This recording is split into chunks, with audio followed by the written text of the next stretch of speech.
Greetings and welcome to the Comics Coffee Metal Podcast. I'm your host, Don Cardenas, and today I'm extremely excited to have a person I have not met before, but we ended up talking for like 20 minutes already about guitars, so you know it's going to be a good one. I got a chance to read his book WOLFPITCH from Top Shelf a little bit early, and it is an amazing book. But above all else, they just are already charming me to be and already seem to be an incredibly awesome person. So I cannot wait any longer. Let me introduce you to my guest today, Balazs Lorinczi. Yay! I got it. Did I get it right? All right. Absolutely. Yeah. Pitch All perfect. right. Everyone knows I mess up the names. So, Balazs, like I said, we were chatting up about guitars and stuff. And I'm having a big blast. I'm like, we got to stop. We got to start the podcast and do this. Quick note before we do start.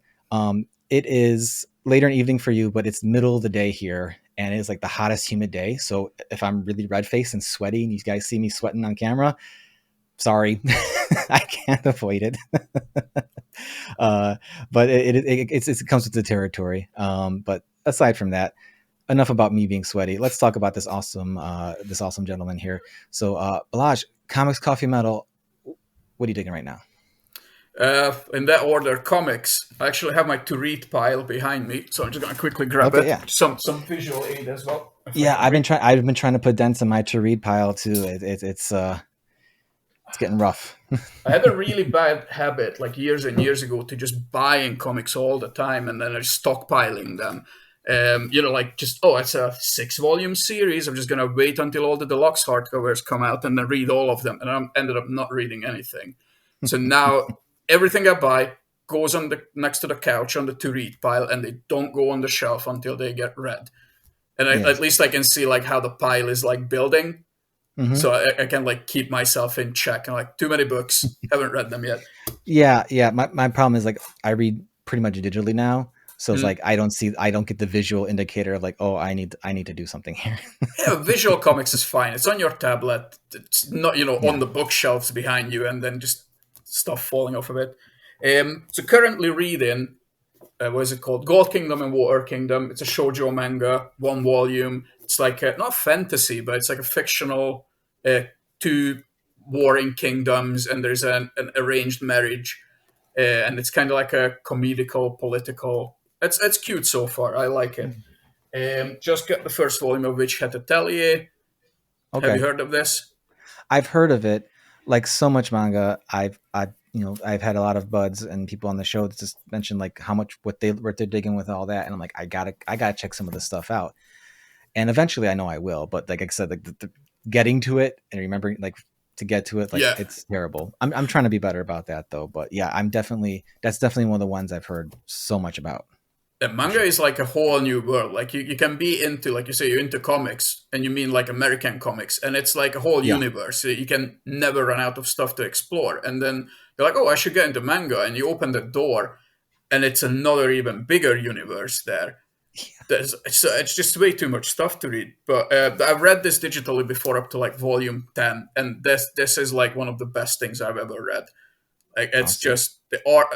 Honestly, like the art alone worth it, but the whole thing is like, if you're not a fan of how a certain wizard thing is going because of online things, I don't know if you know what I mean, this is it. This gonna scratch that itch, but better. Anyways, I just finished this the other day. Summer Hikaru Died, volume 3. It's coming of age, boys love, cosmic horror. It's if you want horror, that's great. This is on my to read pile for ages. It's called X Mag. It's like an indie. It's an anthology series. They have like 6 or 7 volumes, and they have some pretty cool creators in it. Natasha Allegri, who is the creator of BM Puppycat, if I remember correctly. Oh yeah. I really like that story.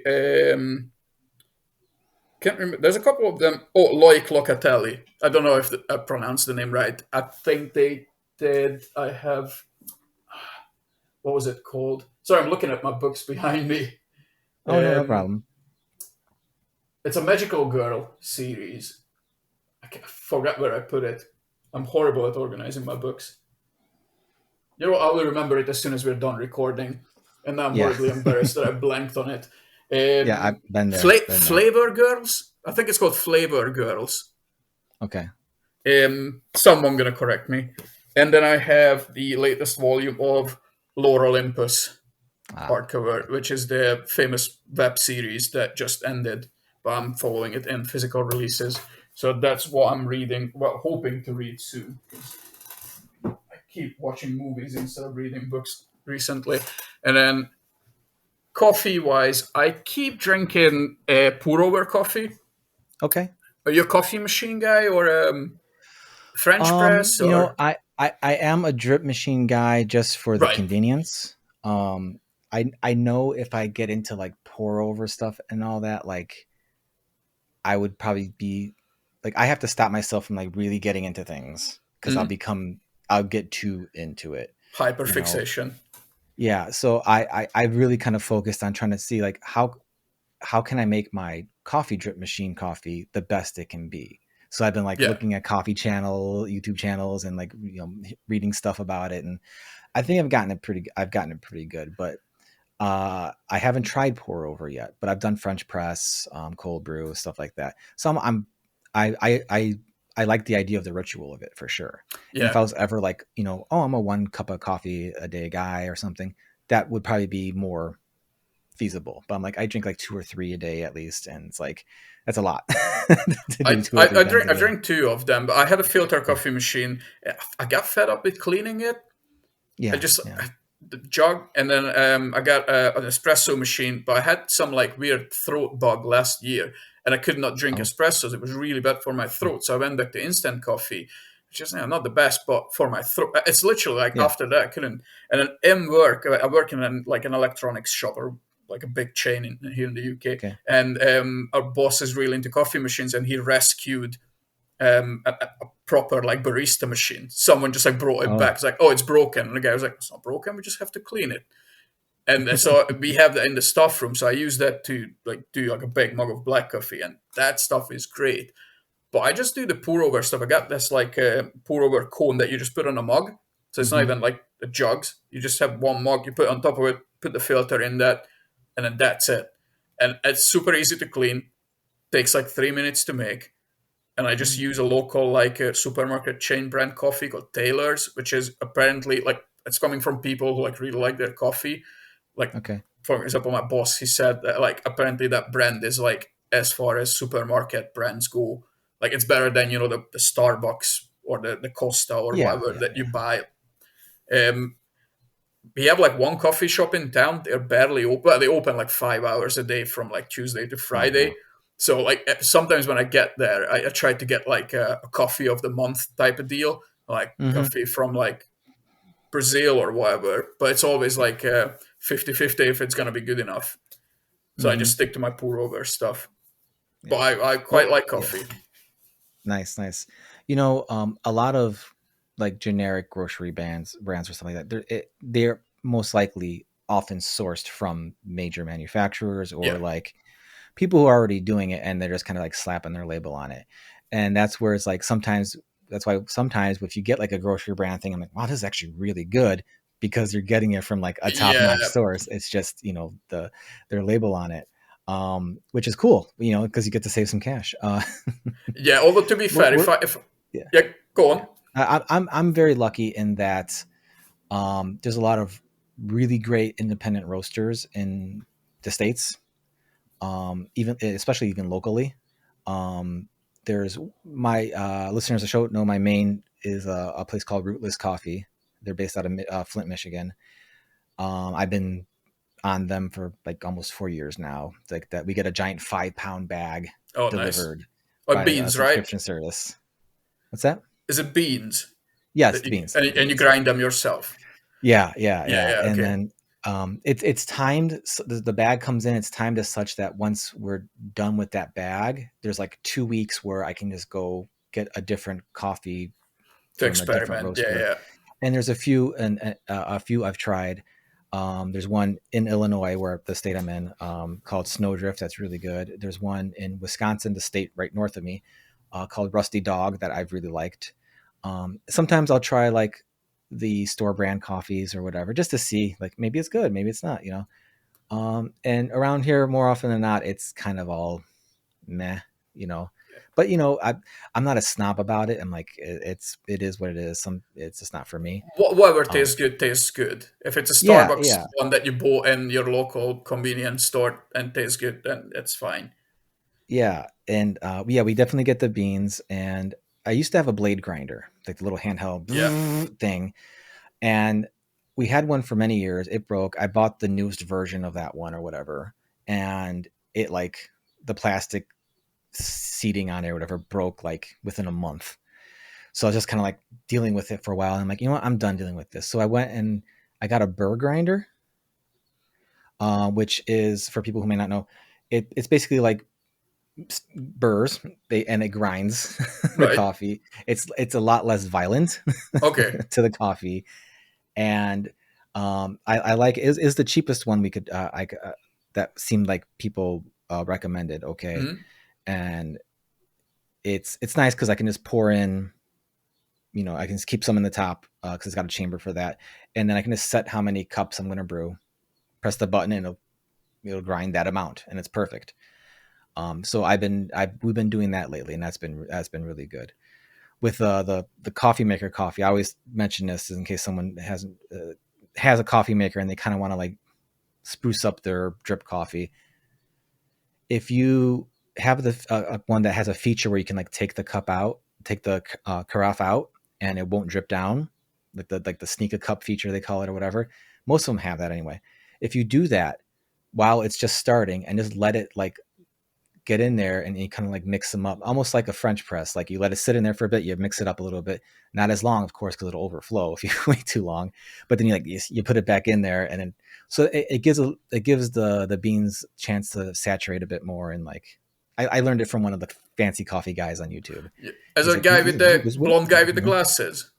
James Hoffman. Yeah, yeah, yeah, Yeah, that I watched a couple of his videos. I'm like, that is yeah, way too involved for me. I mean, yeah, one day I will get into it. One day yeah. I will get the hyperfixation. But Yeah, I love how deep he goes into it, oh, I and respect that. Like, no, yeah, absolutely I respect. love I also respect the fact that he now puts out videos that if he's doing tastings that he'll have an edited version where you don't hear him sip it Oh, okay.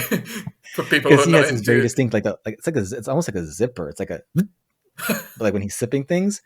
And one time I was just listening to one of his videos and I had to stop. I'm like, I can't. Like this is like okay, too just much of off-putting. this Yeah, thing back to back to back. And apparently I wasn't the only one because now they do that, which is I it's respect them for doing that.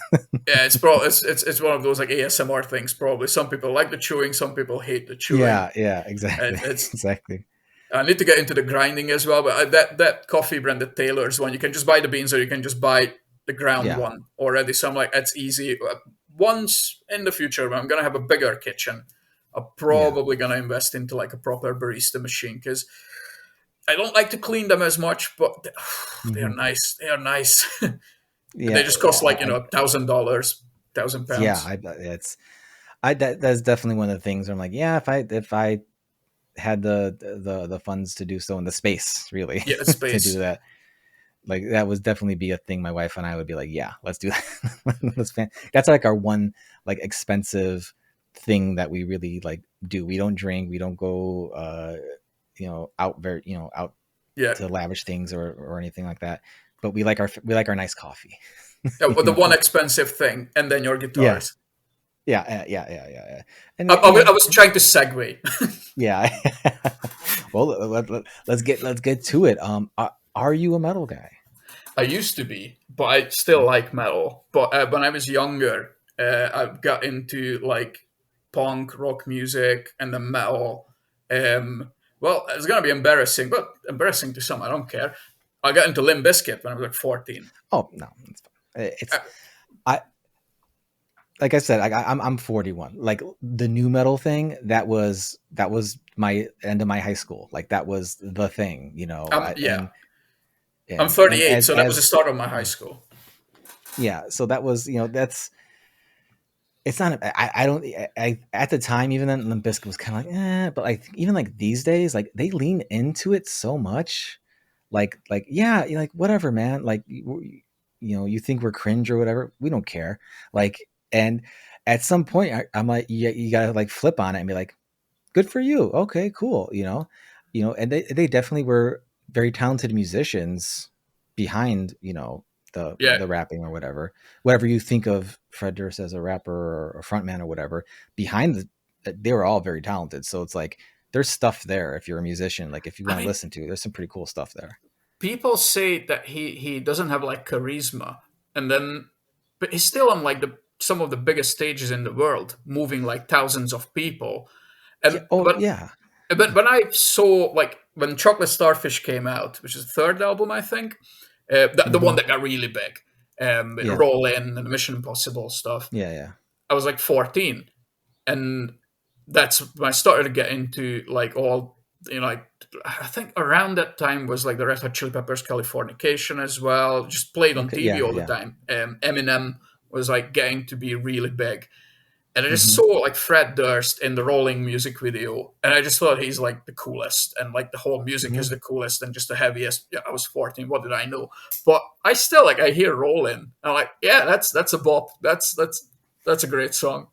You hear John Otto take him to the bridge. You're like, all right, let's go. Yeah. Let's go. It's one of those things. I've seen live videos recently of Fred Durst, and he's got that whole like he for a while he was doing like the dad shtick where he Mm. had like the white hair and all that, but now he's like doing like a cowboy thing. Oh, But like oh, but okay. like but well, he's not like acting like he's just No, like dressed like it. no, Yeah, this cowboys, right? If you like country yeah, music, if you're a cowboy guy, just sometimes when people who are aging pivoting towards cowboy things can mean certain things, yeah, and I yeah. hope it doesn't mean that with Fred Durst. No, I think he's just having fun.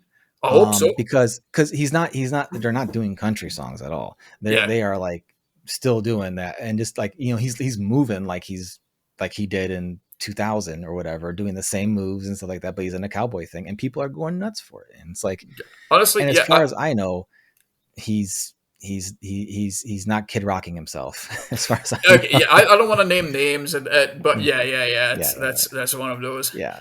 It's I hope he's having fun.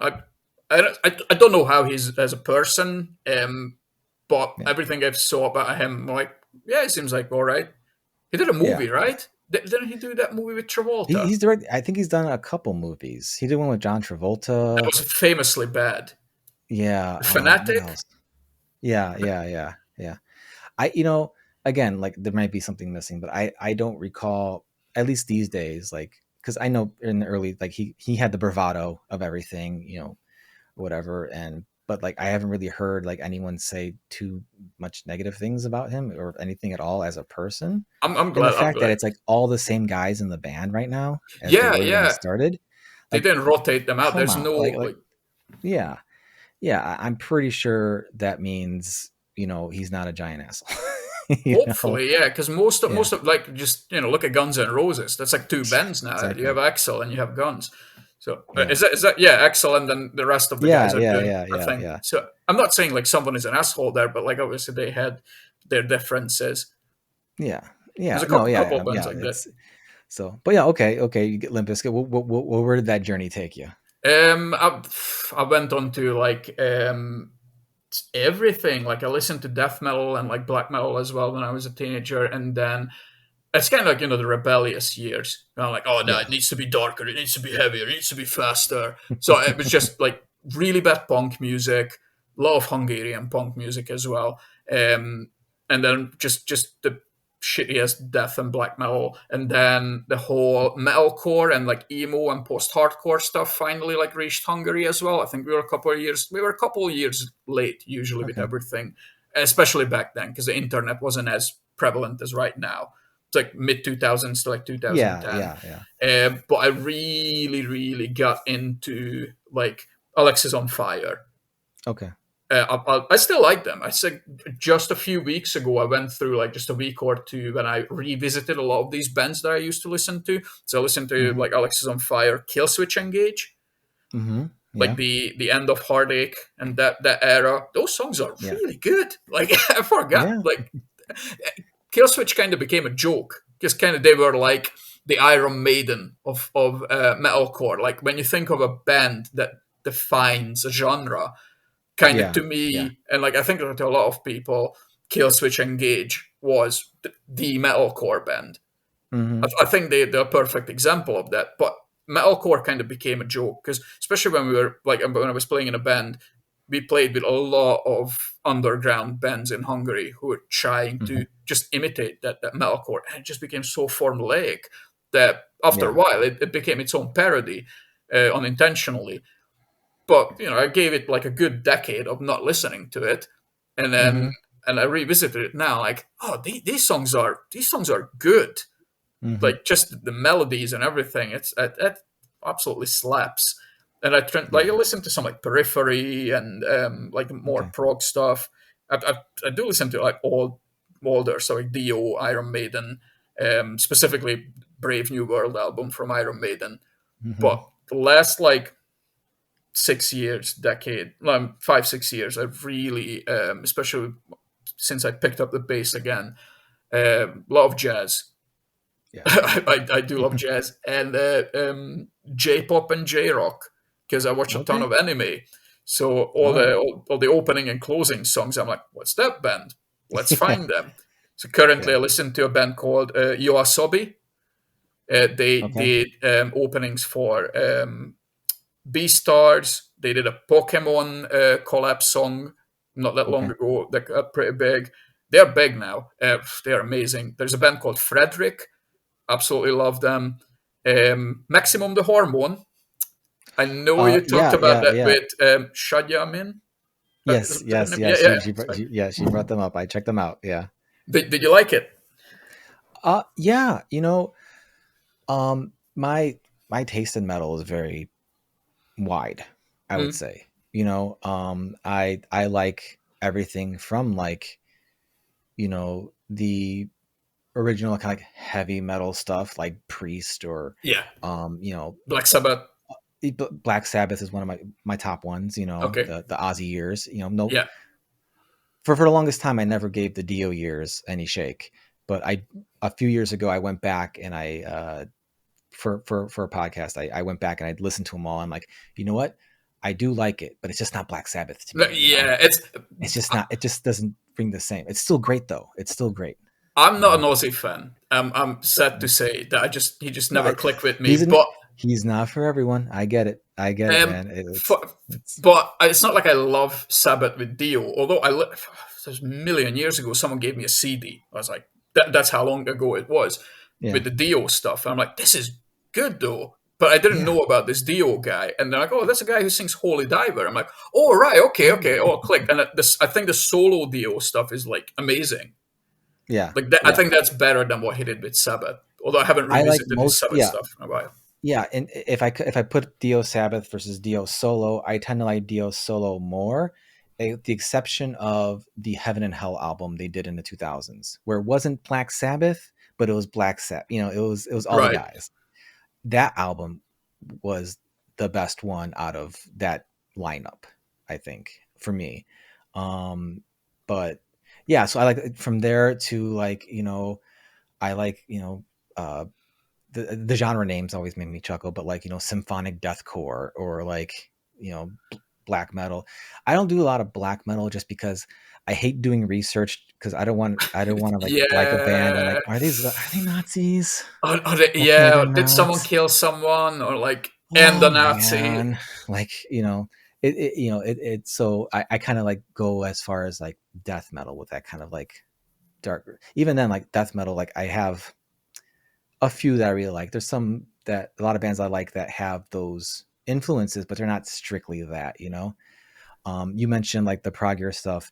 Like just this earlier today, I was checking out this band Born of Osiris. I They just know the name, but I never listened to Yeah, anything. yeah. They've their last album was in 2019. No, 2021. Angel or Alien, really good album. And they put out like a single with two songs and really good stuff. If you like percussive, harsh vocals, but like a lot of electronic melodic components, but also like really, really, really, really high energy kind of stuff. What would you Um, compare it to? Like if you had to, ugh, just what is it close to as it's far like as like if you like this, um you might like Buenos Aires.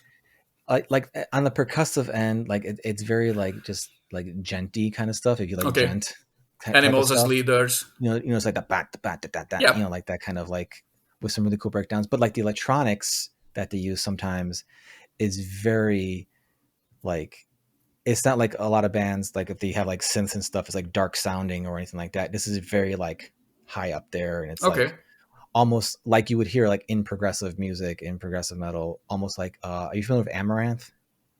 Just the name. It's one of those Okay. names that are always floating Yeah. out there and They're never they're listened to them. they're they're one of those progress not they get labeled in the symphonic metal, Hmm. but it's really like electronic dancey kind of metal. All And right. they have like three vocalists. They have a female vocalist, a clean male vocalist, and a harsh male vocalist. Hmm. Um, and it sounds like a lot, but they each Oh they're no, not always all on. They do it well. I do like a lot, obviously like jazz, but like J rock and J pop. I have a friend who is like he's very much into his like um the artistic side of music. Like he Hmm. likes punk, he likes like grindcore if it Okay. has something to it. And I sent him all these like J rock, J pop stuff, and sometimes like I appreciate it, but I don't like it. And he Yeah. keeps telling me that all this J rock, it sounds like recently, sounds like two or three songs mixed together. Like Hmm. someone just like put two songs and just like, let's put them on top of each other. But I don't notice it anymore. I just got so Yeah. used to it. So I do like it when Yeah. when there's a lot going on in the music. Yeah. Yeah. And you know what? Born as Hearts, they do stuff like that sometimes, where it's like you think it's this big heavy thing, and then they go into this big open clean vocal chorus or something, a lot of melody and stuff like that. These two newest songs, not so much. It's very much, you know, high energy, aggressive, more aggressive type stuff. But yeah, I've checked out all their albums. If I would definitely check out their 2020 album. I'll double check the name of it. It's called Angel. I believe it's called Angel or Alien, and they got a lot of great stuff on there. But the yeah, Angel or Alien, Born of Osiris, and you I'm just mentioned like putting the it in my YouTube just so I won't forget it. okay. There we go. I'm happy to send some links along too, and Yeah, and then like one of my favorite new bands of currently is called Orbit Culture.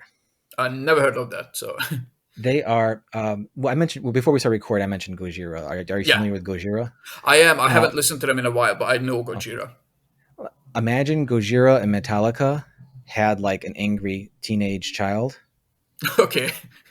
and then like, but that teenage child also listened to like the Doom soundtrack from 2016. Okay. Not as much electronic stuff, but like in terms of like the production, the symphonic stuff, Mhm. and you kind of have what they're going for there.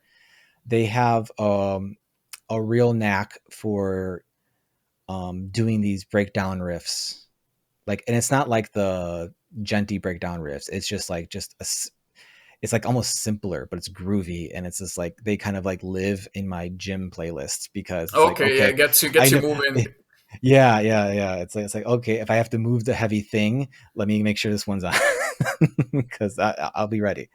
Um, but so yeah, I kind of like spin the gamut there. And you mentioned like the J-pop, the J-rock stuff, like um I don't know where they fall technically, but like I have started to appreciate a bit more baby metal. Okay. I have a. Um Every time someone mentions baby metal, I'm like, I need to be careful. I think they are if good. you don't like it, that's fine. No, I no, no. like it. It's.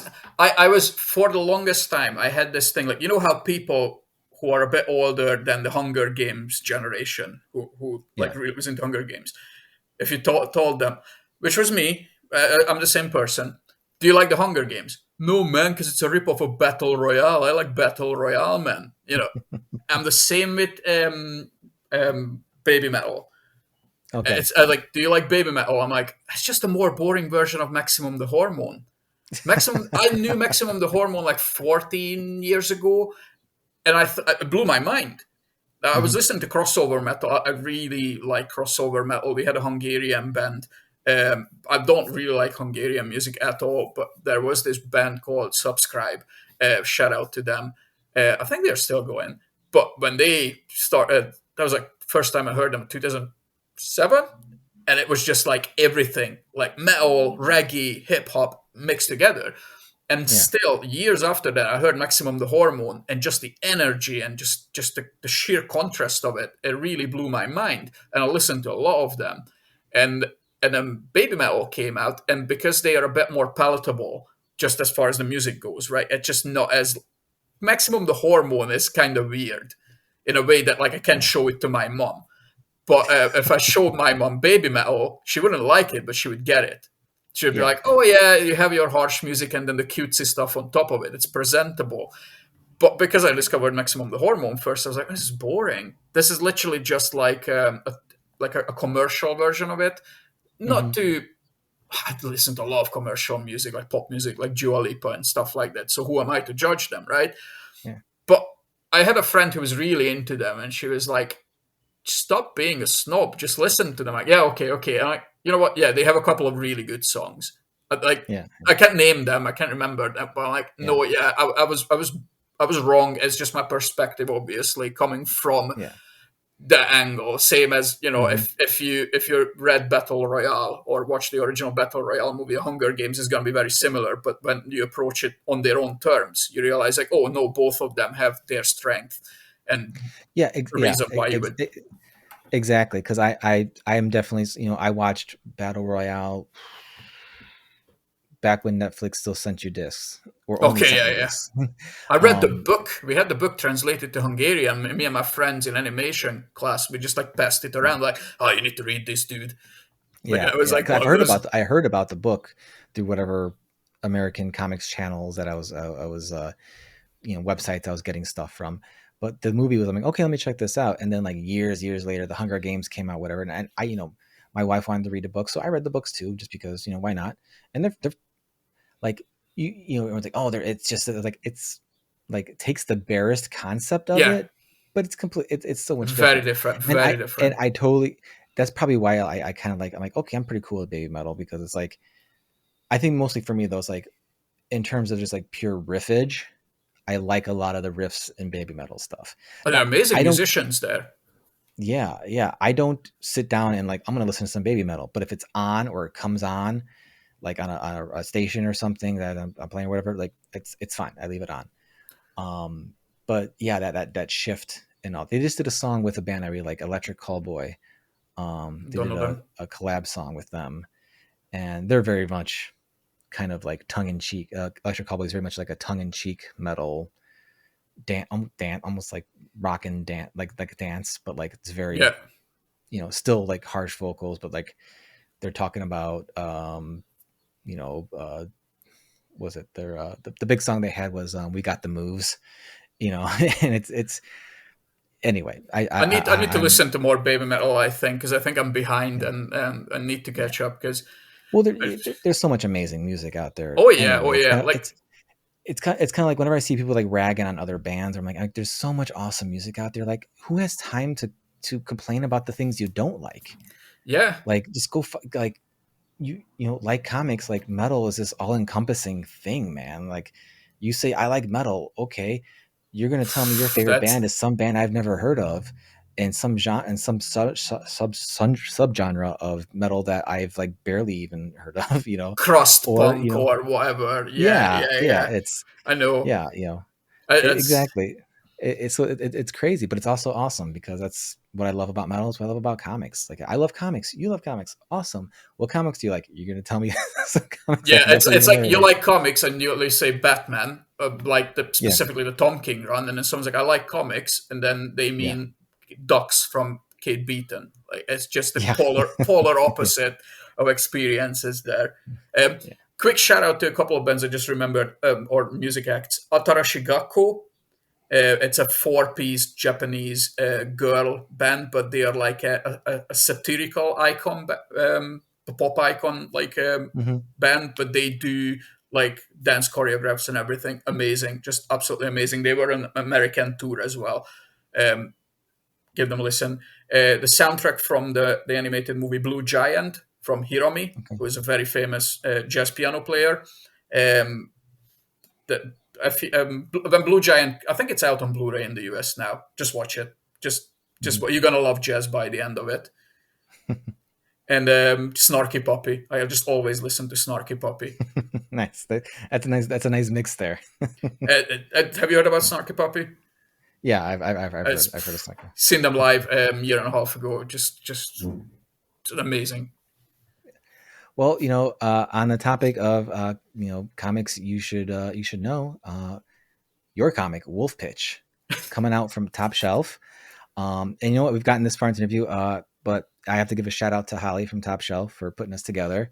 Yep. She's been doing me some solids, sending awesome people my way to get on the show, and I'm glad she sent me Wolf Pitch because I had a chance to sit down on a rainy afternoon, read the book, and I'm like, I just fell in love with it. Like the minute, like I'm a obviously I'm a big fan of like music in comics. Mm.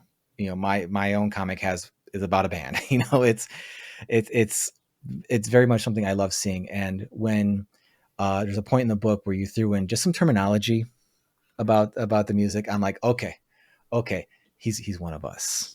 Okay, because people who aren't like full on who aren't musicians, they can write about musicians. It's fine. I'm not a snob in that way. It's like okay, all right, I know this goes a little bit deeper now. You always counting the strings on the guitars and like trying to I figure out actually like I draw digitally, yeah. and I actually made guitar brushes for myself of different I, guitar models. Um, you can do that. You don't have to draw it every single time. Wow. Okay, I should have yeah, thought of I this. use it. Bloody Yeah, hell. I use it as a pencils layer because I still want to ink over it and have the more natural line on it. But I also did string brushes, and they're gauged for as much as you can gauge them. But like there's the top one's definitely thicker than the one. I mean, I got a bit nerdy with it, but yeah. no, you wanna you wanna do that. That's the stuff that like when you're a musician like yourself and you do a comic about music, you wanna get that right because Yeah, there's yeah, gonna be another guitarist out there reading your comic and he's gonna be yeah, counting those frets yeah, and seeing where you put the inlays. Which yeah. do not do that with my comic, please. Oh, The fret numbers are all over the place. I just absolutely nowhere. See, my particularness with making sure the guitars look right and all that, that's only on me. Like anyone else who draws guitars or whatever, like I don't care. I meant it Like, more for like yeah. the readers as well. Oh yeah. If you're a Yeah. Yeah. musician and you're Yeah. trying to like see like the drum kit how it's put together, it's mostly right. I think it wouldn't fall apart mostly, but it's really hard That's to draw a drum kit. it. Oh God, it is too much. There's It too is, much things in but there. Too I many use some. knobs. Too many like latches and Yeah, like really need to simplify that. But I use some 3D models because sometimes you just have to. But I don't have like a subscription. I don't use a software because I just don't have time to learn it. So I just go online trying to find a 3D model, screenshot it, and then just use it as a reference. Same with the guitars as well. Uh, yeah. Yeah. And you got to do that. I mostly freehand it. Mm-hmm. But the Oh yeah. fact that Yeah. You got to do it. And but also it's like I mean it's just like using reference for anything else, yeah, and yeah, especially when it's a thing that's like we all kind of know what this looks like. yeah, We know what a drum set looks like, so if you get it right enough, fine, yeah. you're good to go. If the reader is not being like stopped while reading Yeah, it, like like what going is this from thing they're speech yeah. bubble to speech bubble, all of a sudden like what the heck is going on there? That's bad. But if it's good Yeah, enough for them to, especially if someone is not a musician and they just look at it like, oh, it's a drum kit. And even if someone is yeah, a musician and they say like, okay, well, obviously that's not like a one-to-one representation of a drum kit, but it's drum kit passing, then I'm yeah, happy. yeah. It's a difficult line to like give yourself more than Yeah, anything.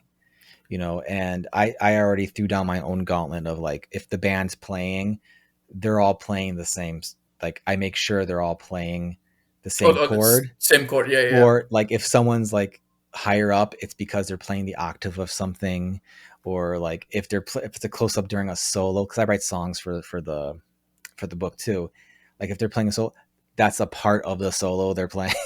See, you went the extra mile. You I made it wrote some. overcomplicated is what I did. No, that's pretty cool because you can like release it as an extra and people can listen to it. I listen to music while Yeah, I'm reading, so like obviously yeah, if you have like a playlist or a soundtrack for a comic, that's perfect. yeah, I yeah, cheat. I didn't cheat because I nobody cares really. That's not the point of the book. I used no, well not much in Wolf Pitch because it doesn't matter what they are playing.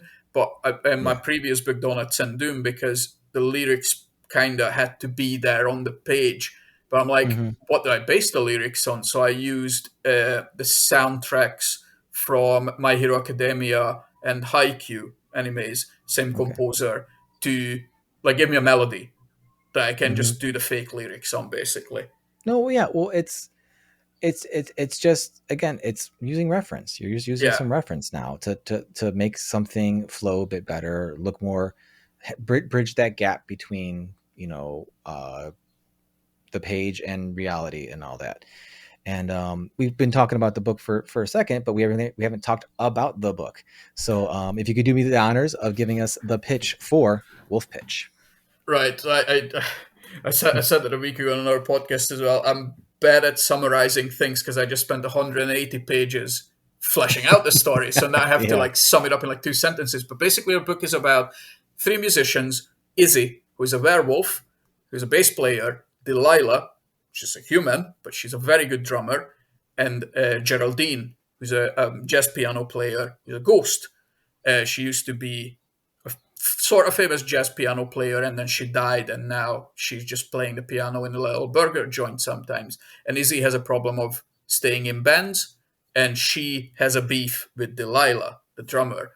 They just kind of like arch nemesis of each other, but they end up in the same band and through circumstances, and they go for the aim for the battle of the bands, just your regular situation. But the main crux of the story is, can these three people work together as a unit, and can they overcome their personal issues, and what are these personal issues, and why do they matter? So it's a supernatural romantic comedy about music, I would say. But Yeah, that's that. I'd say so. Um, and yeah, so I really fell in love with the characters. I really liked the dynamic between Izzy and Delilah. Uh, especially the scene where they kind of realize that, oh wait, we work well together on this, is really great. There was one moment in the book, in the very beginning, where Delilah's just kind of like shrugging about something, about the after that just I cackled a bit just because it was perfect timing. So on there. as the And scene when she pissed off Izzy and gets told yeah, off, yeah, and yeah, she's yeah, yeah. just like, It's yeah. yeah, okay. After the first performance of the before the everything, before the first few pages, you'll see, you go read the book, you'll see what I'm talking about. It's hilarious. But yeah, I really liked the framing of the story. I liked how it was just like, Izzy's a werewolf, but then like kind of the reasons why she's kind of like stays, you know why things are so rough for her being in the band and things like that, and just kind of her backstory, I thought was really awesome. And then, who doesn't love Geraldine? Who wouldn't love Geraldine? She's definitely like the, um despite being a extremely talented jazz pianist, she's almost kind of like RN as a reader to the She's the world. That sane one. Yeah, She's because Geraldine, sorry, Izzy and Delilah are kind of like the enemies to whatever story. I'm not, yeah, no, honestly, there's not much to spoil about this story. Like, it's not a plot twist based story. It is an enemies to maybe friends, maybe lovers type of thing. Um, so obviously their clashing is kind of like the source of the conflict. yeah, But we needed someone in there who is not like a raging lunatic, basically. Not a raging lunatic, but like if you're an outsider and you would be in the room with them, you would run away probably because it's a yeah, werewolf and a tiny girl shouting at each other. yeah. And the running gag with, I guess, Geraldine's ec- uh ectoplasm, whatever you want to call That is ectoplasm is the inspiration, but I thought it would be funnier and more practical if it would be something else, cuter as Yeah, yeah, well, and could make her pink. She's made of yeah, milkshake. Not spoiler again because it's in the first within 20 pages. It's a plot yeah, point. yeah. And Geraldine that, is ghosts. Well, she is a type of ghost who's made out of milkshake. yeah. So, you mentioned that, as the past few years, you really got in the jazz and all that. Was and I believe I saw on your Instagram that Izzy kind of came first for you in terms of Yeah, yeah, creation. yeah, yeah, yeah. So not to delve into the where do your ideas come from, but No, like no, more like no. how long and kind of like what were some of the roads taken with like the inception of like here's this werewolf bass player, and then where we end up now. Yeah, how? Yeah, with the full book. Okay, I'll try to keep this like sharp and not too boring. So basically, I started. So I had a book before this called Donut Syndrome from Top Shelf. It came out 2022. I started working on that book right like in the pandemic, middle of the pandemic. I was working in McDonald's full time for years at that point.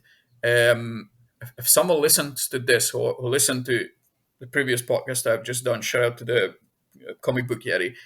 They know my full life story at Oh, this I love point. those guys. Yeah, But I love the comic getting. uh, they just released the episode today. Anyways, so sorry if someone already heard this. So I kind of didn't have a comic book career before this. I just done like small jobs here and there and like a couple of like underground things in Hungary, but nothing significant. And then I moved to Scotland. I tried to do art stuff. I worked for a local publisher called DC Thompson. They published Mm-hmm. Danger Mouse and Desperate Dan, The Beano. They're very big locally. These are very big. I worked for a couple of their projects just as a freelance stuff here or there, but that was really the extent of it. And I thought, man, I'm going to do comics. I always loved comics. I always wanted to do comics, but I had to make a living. So I just like moved to another country, got a job. I thought I'm way too tired after a long day of work to do anything about this. And then the pandemic happened. I was still drawing. Like I was still like not like I haven't drawn anything for years. There was actually a Mm-hmm. local little underground comic thing that they took like 4 pages from every creator, like every like six Oh, to okay. 4 months. So I contributed to a couple of issues. Treehouse it was called, but other than that, nothing really. But I still had my pen display to draw on it and everything. So when the pandemic happened in McDonald's, we got furloughed for 2 months, and I Mm-hmm. thought I need to do something with this time because I'm just sitting in my home. I can't just watch movies because I really like watching Yeah. movies, but it just gets too much. So I started doing this like short little romantic comic, just just coming up with the story on the spot basically. And when I finished that, that's when we had to go back to work, and I thought, "Oh, that's kind of depressing. I kind of liked doing comics full time. So what if I just gonna keep doing comics? Like, what else do I have to do? Whatever. Just go to work, come home, sit down, draw. Because I have an idea now. I realized I want to do romance based stuff, sort of. Um, and then I came up. I had the idea for Donuts and Doom for a while, but not the actual framework. And when it's a longer story. While it became what it became, but when I realized, oh no, I actually have an idea for something that might become a graphic novel. I thought it's going to be 50 pages, and Mm-hmm. then after like 10 pages I realized the way I'm doing it, it's going to be like over 100. So I like, whatever, let's just do it. And I was like, book is 130 pages, Donuts and Doom. So I was like 180 pages in when I finished, like 180 pages drawn, and I had the rest of it thumbnailed and every like dialogue thumbnails done. So I'm like, this story is out of my head now. Yeah. I just need to render it. Like, I don't know what I'm gonna do with this. I was planning to try to sell it to publishers or do it as a web comic, but I'm like, if like, what am I gonna do after that? I want to do another story. I don't want to stop. I really enjoy doing music, like in comics, like that kind of environment, and I felt like I kind of didn't explore everything that I could say that like about music that involves something supernatural. So as I Yeah. was shoveling fries in McDonald's, I was like, what else is there? And in the little short comic I did, that it was a little like date between a guy and a ghost girl who was made out of milkshake. So that's where the idea came from.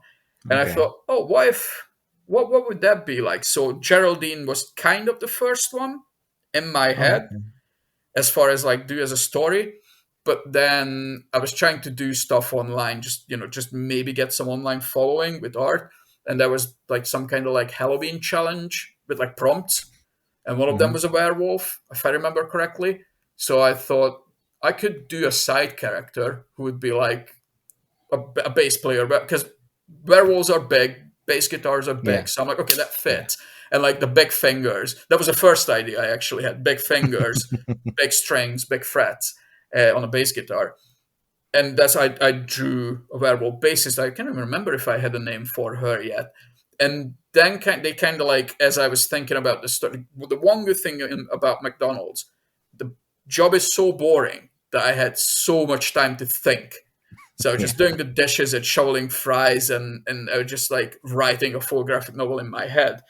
I mean, So yeah. I don't know if you worked in fast food before. If not, then No, be but I've worked in grateful. retail, Okay, yeah, and and I've also done office jobs where you're yeah, basically on auto. yeah. So Just it's like, yeah.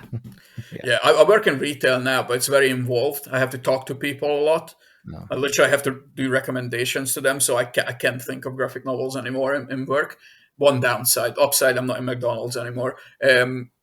But yeah, basically, so that's where it came from, and I kind of just like started to explore like the idea of like what can these like creatures, or what can be basically like. So I don't look at like werewolves, ghosts, vampires, witches, donuts and doom. I don't look at them in a way that like I don't try to sound like I'm a genius. I like discovered something new, but not from the traditional angle. You know, like there's a vampire, let's go Yeah. kill it, or oh my god, there's a Yeah. Yeah. werewolf menacing the town. It's just like, what is a specific aspect of this creature that speaks to me right now?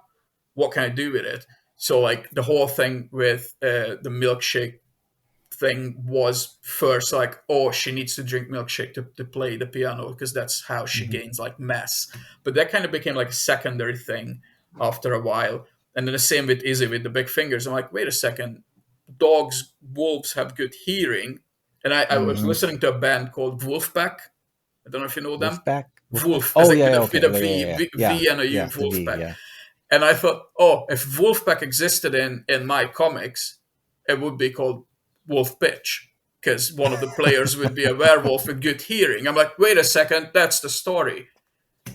Her hearing is so Nice. good that she's just better than everyone else and can get along with. And then Delilah was just always there because I have to have. I think people will see the pattern. And when my third book comes out, every comic I make, there's a short girl with shorter hair who would be if this was a cartoon, would be voiced by the same voice actress who did the voice for Ketra in She-Ra and the Princesses of Power. Like that character is always going to be there. So Nice. that was just a given. But I said I'm going to keep it short and snappy, and then I went on a half an hour tangent about working No, no, McDonald's. no. That's that's perfect. One of the things we talk about a lot on the show is the creation process and things like that, because that's it's good to have that out there for other people, because we all have different paths to where we get to where our book is made or our art is made or whatever, even if it's quote unquote the same result, a book, a comic. Like there's so many different routes and bits of inspiration that we get throughout the time we're creating it, that it's always interesting to hear all the stops along the way, for at least for me. And guess what, this is my podcast, so if you don't like it, I'm get your money back. I don't know. The thing is, the reason I like to talk about it is not because I think I'm a genius or anything. Like when I was younger, I like to talk about my stuff because I thought I have great ideas. And looking back, I had like zero great ideas because I never made a graphic novel, so I didn't have any. But now I just like to talk about it if someone asks me, because the way I see these stories, the reason I'm creating them, because I want to hang out with these characters. When I'm Yeah. drawing them, I'm in that world.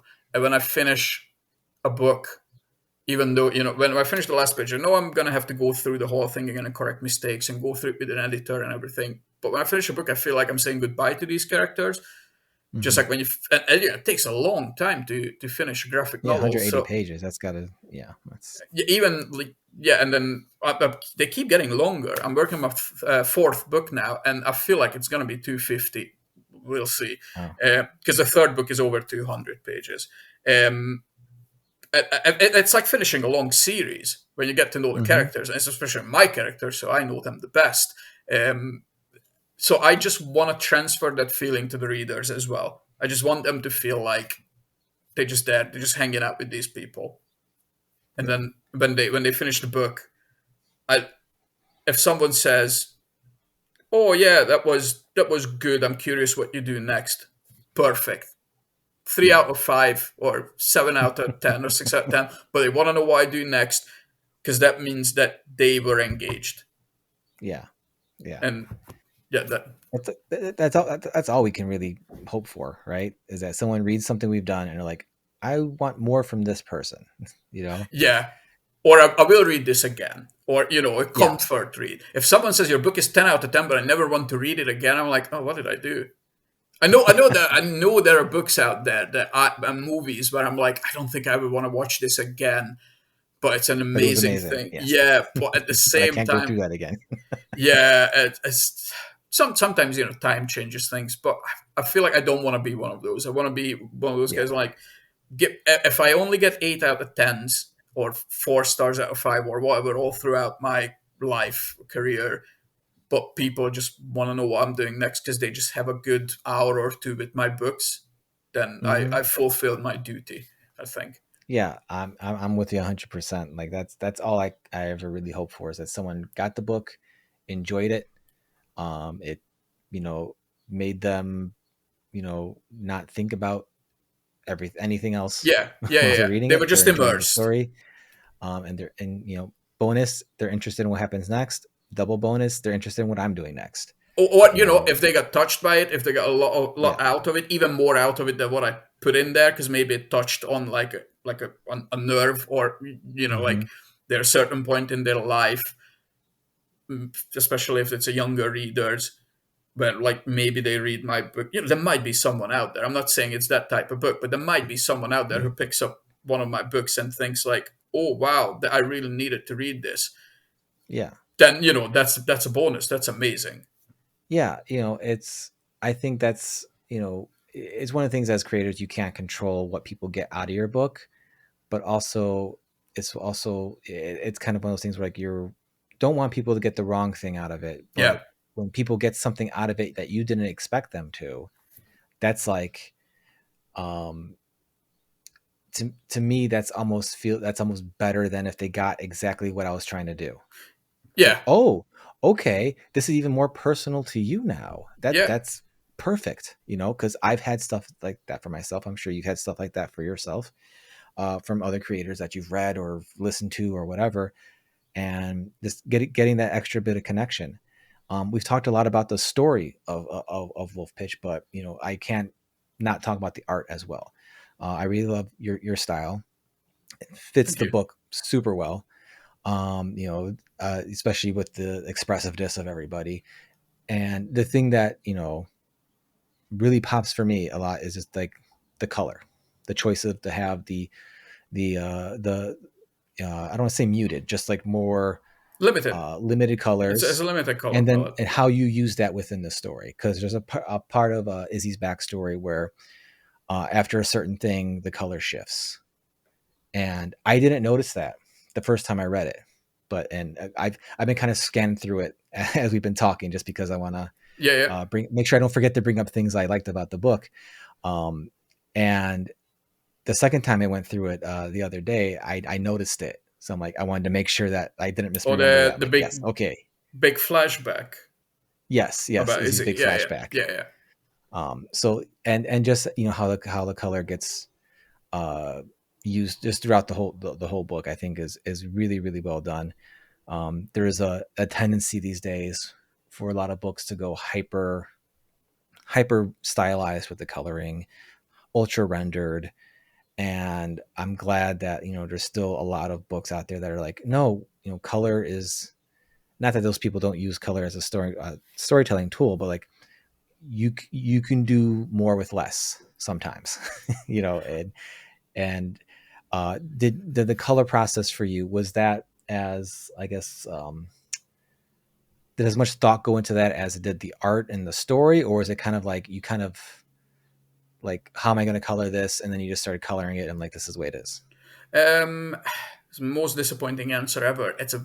Uh, my approach to coloring a comic book specifically is very workmanlike because I need to do this every page, and I'm doing everything in the book other Yeah. than obviously like editing and graphic design to putting the book together, and there are people who like revise the text. But as far as like when I present a page to the publisher, I wrote the whole thing, I thumbnailed it, I drew it, I did the lettering, and I did the colors. It's a lot of work, and I still do work part-time as well. comic book is not Yeah. my Comic books are not my full-time job, especially when I did Donuts and Doom. I don't know if you had a look at that book at all. I have not yet, but I'm definitely now a fan. So I will be going back and I'll be checking out. I'm looking forward to your next one. Whenever that's ready. I did want to ask, like, if not to derail what you're talking about Yeah, yeah, now, no, just go on, you go know, on. is there a chance we come back to the girls here? Are we going to see Wolf Pitch Uh, again? it's all up to the Maybe, readers. It's all up to the maybe. Okay, readers. Um, y'all better buy it because I want some more of this, and I'll be coming after you directly. Not you, yeah, not no, you, but you, the listener. If you don't buy this book, make it a big success so I can get some more of these stories. I don't have an idea, but same with Donuts and Doom. Sometimes I think about it, like, oh, what if one day I would do a sequel? Do I have an idea for it? But I wouldn't Mhm. on the off chance, a one in a million chance that this book sells so well that Top Shelf is like, you need to do a sequel because people are like rioting. Yeah. Obviously, I'm joking, but uh, then I would probably like have to sit down for a good week and like, what do I want to say? Is there something that I can say with these people? Yeah. Yeah. I'm pretty sure I would find something because I like these girls. So I, Hmm. Awesome. all of the characters I ever created, I just call them my girls because I spend so much time with them in my head and on the Yeah. pages that they are like almost real to me. But where were we? Coloring. So Donuts and Doom because I when I decided to do that comic, I knew how much time I'm gonna have to make it. It's like with work going on as well, still worked like 40 hours a week and was very tired as well.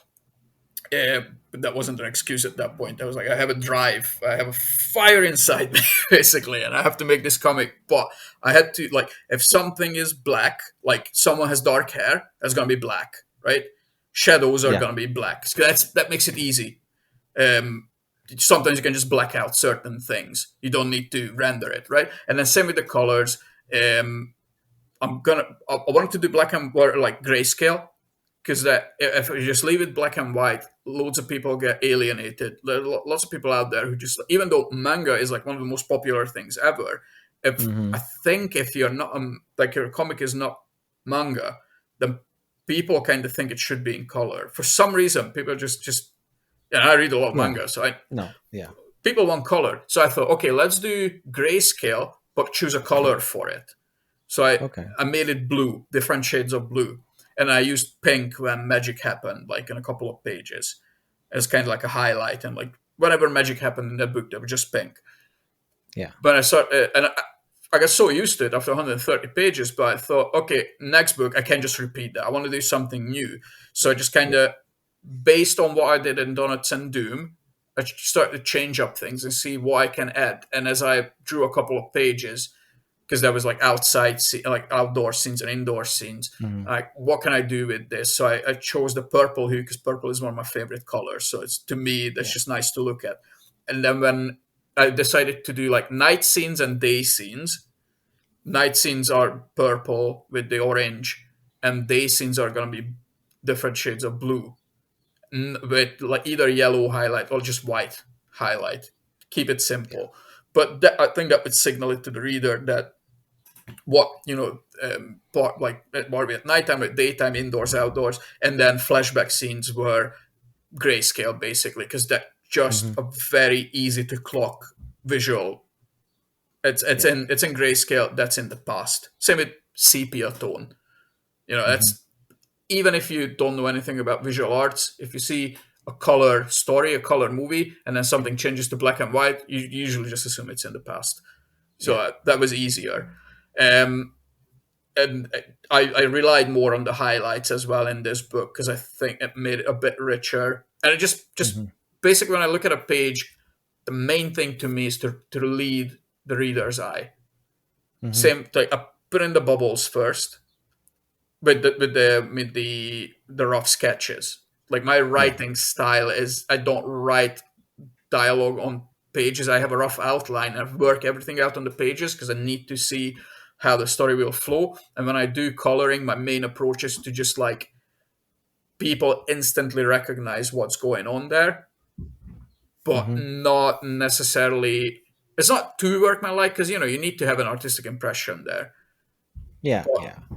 I want people to like, oh, this is a nighttime scene. They are indoors. But sometimes you use something a bit more like an expressive way. But mostly, I kind of like, okay, this character is pink because she's a ghost, so she's always gonna be pink. Yeah.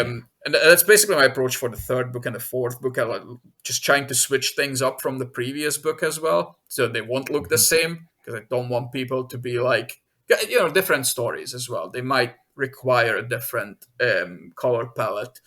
Um, right now, I'm using. I try to open a file, but I don't want to derail it. But I think I'm using the most colors I've ever used in a graphic novel.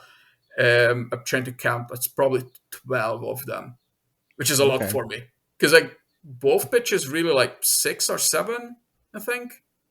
Okay. Not roughly like that. Maybe it's more than 12 now.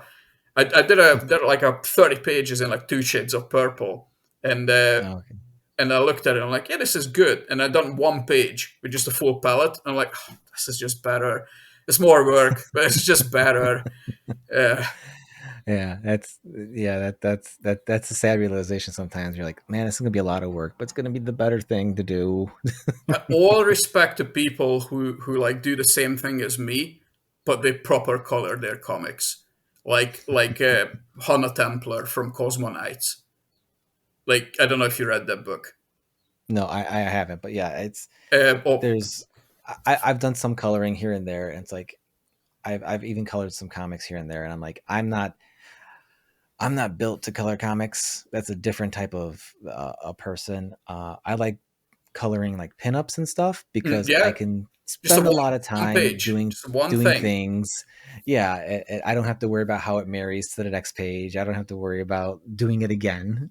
I just do it the one time, and that's it. But yeah, it's a whole thing, and to do, you know, so many pages like you've been doing, and just escalating it. But it's all about your own personal taste, your style refining, and who knows, maybe the next one you're like, you know what, I'm using two colors.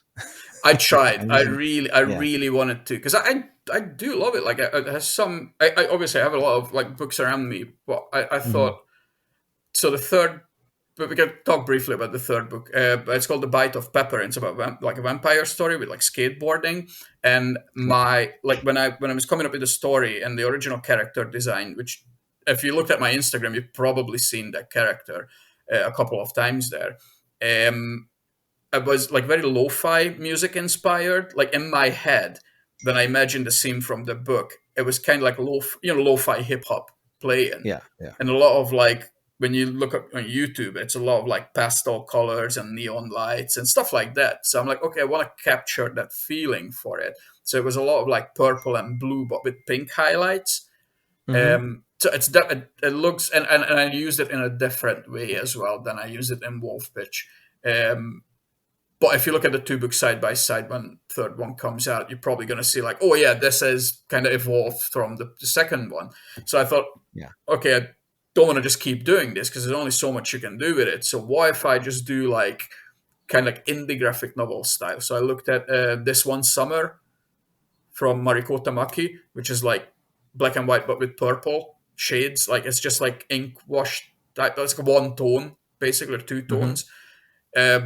Obviously, very different art style to mine, but I tried that approach and it did work. But when I actually did like a full color test, Yeah. that just kind of all of a sudden everything came to life like it didn't with the other version. And if I never showed it, if I never show it to people, the new version, I don't think Yeah. anyone would really complain Because when I was Yeah. drawing the pages, I was thinking, yeah, it's just going to be the two shades of purple. But now, because I have like 80 pages of that book in this full color. If I would Hmm. switch back to it, I think people who I have as like beta readers and my agent who read Yeah, it, yeah. they They're would gonna be like, notice. They're gonna notice yeah, the they would be shift. like, go back to the color, go back to the 16 color palette Yeah. because that just looks better. It's, Yeah, yeah. and I think it helps the reader as well. Like if someone just picks up if someone's not really a graphic novel reader, like a comic book reader, who just pick it up Hmm. out of interest, I think it helps them if the coloring is a bit more not realistic, but kind of like less of an expressionistic thing and more like not realistic, but like skin tones are skin tone like. Yeah, yeah, yeah, Because in WolfPitch, nobody has a skin tone like yeah, pinkish or brown. Everyone is purple, different shades of purple. Same with Donuts and Doom. Everyone's just different shades of blue. But from the context of it, you understand if someone is black, then they have a darker shade of blue, for example. But if yeah. someone, Context. Yeah. if I give a book to my mom, and one of them is colored like WolfPitch, and the other one is colored like anything, just people have Yeah. skin tones and a leather jacket is colored like a leather jacket and green trousers and whatever, then my mom would Hmm. probably be like, that's easier to read because Yeah. everyone looks like how they should. And yours Yeah. is, it's nice, but Yeah, but I would give people more credit. But yeah, oh yeah, I yeah. understand where Again, I again, understand where you're coming from on that for sure. again, manga is Yeah, one of the biggest sellers, and it's mostly yeah, black and white, so and kids are and fine. like screen tones and stuff like that. Yeah, So I think, and I think Wolf Pitch definitely, you know, you don't notice that it's not this fully rendered color because the color that is there fits everything that's happening and everything is clear. There's no like, man, I really wish, this was colored more realistically. yeah, Like, yeah, yeah. no, you're in it. And, that's a testament to just, how well it all meshes together. It's a great looking book. It's uh, like I said, several times, I love the book. It's really great. I really want people to go check it out. I've had enough of your time, and I've had enough of you. No, I've taken up enough of your time. So before we go, I've got one last question, and that's before we start recording. We were talking about our Yeah. guitars and all that. You showed me a quick flash of the Oh, bass you have. Your want me is to? yeah. Let everyone who's watching the video version, let them get a look at that. Yeah, A nice. it's not Music Man, it's a Sterling. So it's It's by Music Man. yeah, yeah, It's yeah. It's like it's Squire from Fender. Yeah, but still high Oh, quality though. oops. Looks great. That's yeah. Nice. I had a bunch of basses before, not as many as you have guitars, but Yeah. this is the one. Like I sold all of the Mm. other ones because I just kept playing this one, and we were talking about like how I'm like a short guy and I have small Yeah. hands, and this thing is like quite chunky and wide, and Hmm. I just love this bad boy, and I got it half price because there is a little nick here just on this. You can't even see it. Can't even see it, and it was half price. So best find of my life probably. And Nice. I literally bought it because I love Rage Against the Machine ever since I was like 14 and Yeah. 15. And Tim Comerford was one of my big like when I started playing the bass. Yeah. One of the first songs I learned was Bomb Track. And Tim Comerford played mostly Music Man's Yeah. and some jazz basses as well. So I'm like, I always wanted to try one. Half price, let's Hmm. try it. And it just ended up being my bass. And Yeah. Izzy's bass as well in Wolf Pitch. Yeah. Yeah. As soon as you pulled it out before we were talking, I'm like, that's Izzy's bass. Yeah, well, I see you had it built-in reference at home. drawing references right there. So that Yeah. made sense. But yeah, that's my one bass right now. But I'm probably gonna end up buying a P bass because I do like a P bass, and I made a bad P decision basses. selling it. P bases are nice. These days, quote unquote cheaper guitars are so well made these days. It's I, insane. and you have brands like And Sire. Do you know Sire? yeah, yeah, The Marcus yeah, Miller Sire ones. I had a 5 string one, but I sold it because if you buy a 5 string, you need to play it full time because otherwise you're just yeah, gonna get confused. but it was such a nice, well-made instrument for not much money for what it No. should be. Like genuinely beating like all the Squires, lower end Fender. I just played a Fender in a music shop yesterday. It was like a £700, seven Yeah. hundred dollar, just a Player Series one, and I was like, that's fine. Yeah. Whatever. It's if it was £1,000 like Japanese or Mexican made, probably would have been like really nice. But this is like the base standard Fender, and I was like, Hmm.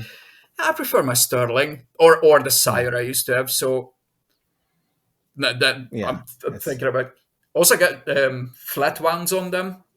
oh, okay, cool. I don't know if you ever played flat wounds. Yes. Yes. That's I very so nice. I'm playing them for 2 weeks now, and we went to the shop, and I asked the guys to try out the Fender. Obviously, it had round ones on it. Yeah. For the listeners who don't know what we are talking about, it's string types. Yeah.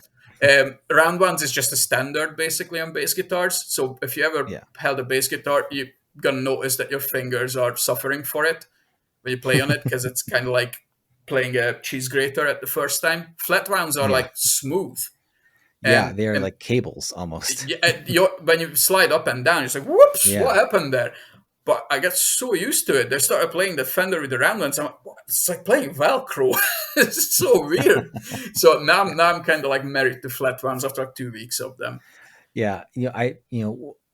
One of the things like right now, like I have a 5-string Fender Jazz bass. I Right, have that Ibanez nice, bass I nice. showed you. Yeah, I have a the uh, Harley I have a Benton. behind that SG right there. I have a Fender American P Bass Plus All that right, they made for like a couple years in the 90s that I got for super cheap because they had a bunch of chips on it. nice. Um, That's and then Fender. I got the Harley Benton Yeah, Music the Man Music ripoff, Man style. which I was like not really into the Music Man style for a long time.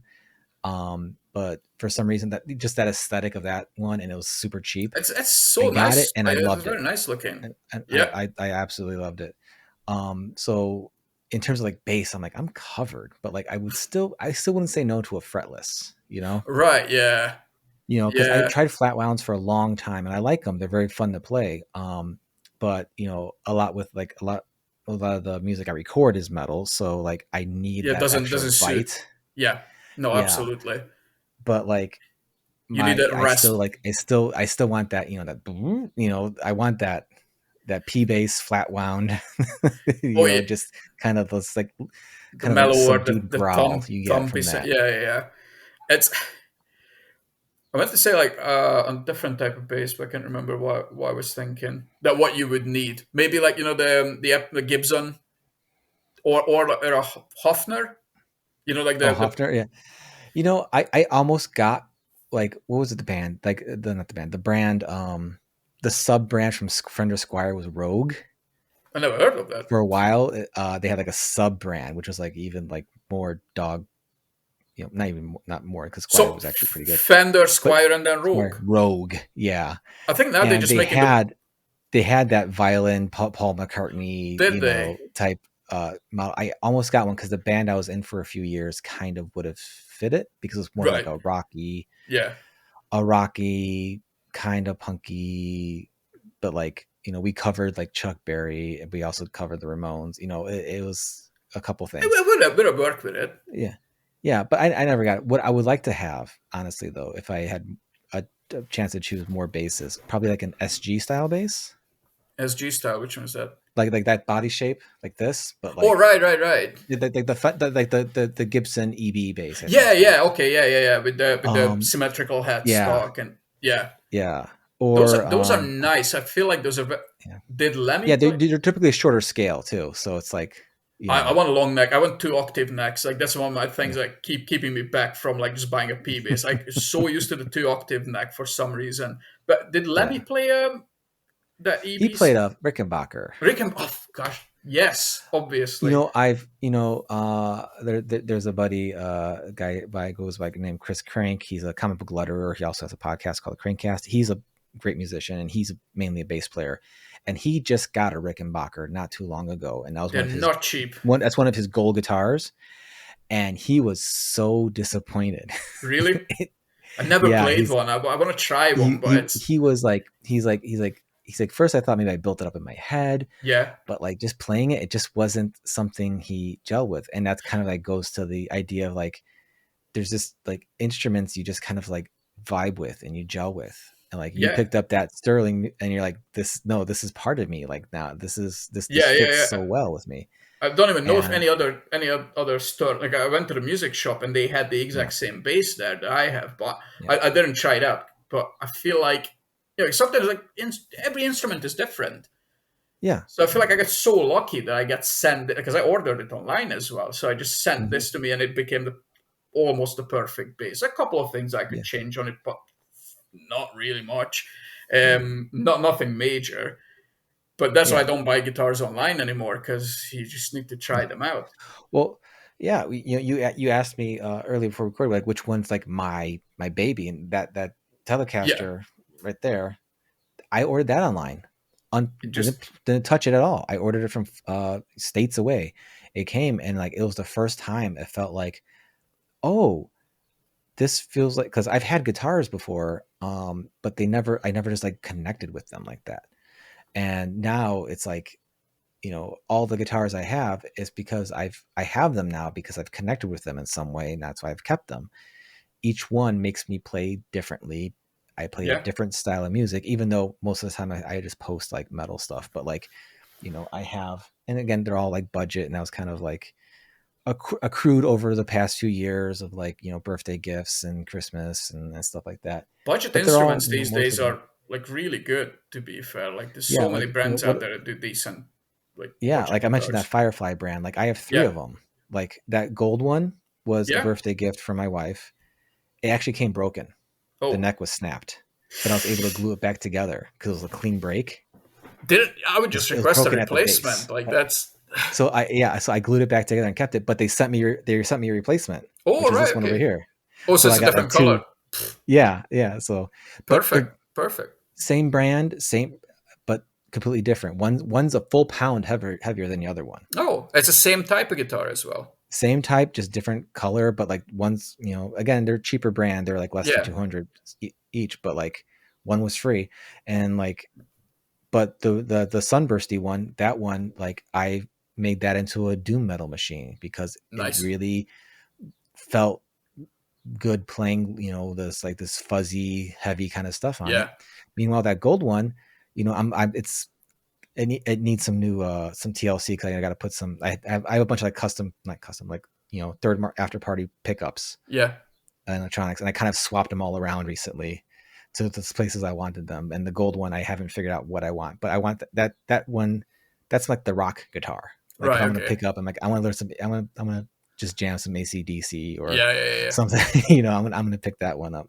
It's the same So guitar as I the got other, and one of them became a doom metal guitar, and the other one is yeah, a yeah. rock one. Again, So, a full pound difference in weight, like that adds something, I oh think, yeah, oh just to the yeah, feel of it. definitely. But they also feel different. I think the gold one, actually, the neck feels even like slightly thinner.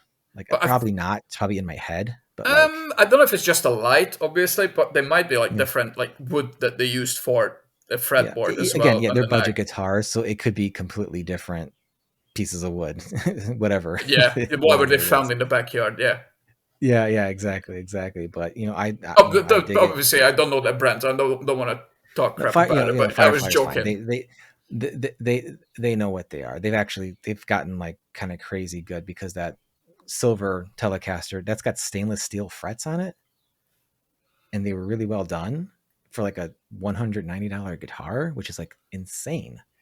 Like granted, yeah, the electronics are a bit lacking, whatever, but like I'm a tinkerer, I like the mod things, so like this is perfect for me. Like you get the cheaper thing, and then like over time you go get the nicer parts for it and you Yeah, fix it up. make it a bit more personal as well. But sometimes you Yeah, find a cheap guitar like £180 or dollars or what it was. I remember yeah, almost 20 years ago, 18 years ago, my dad plays guitar as well. Just I used to be in bands, mm, but just as a hobby.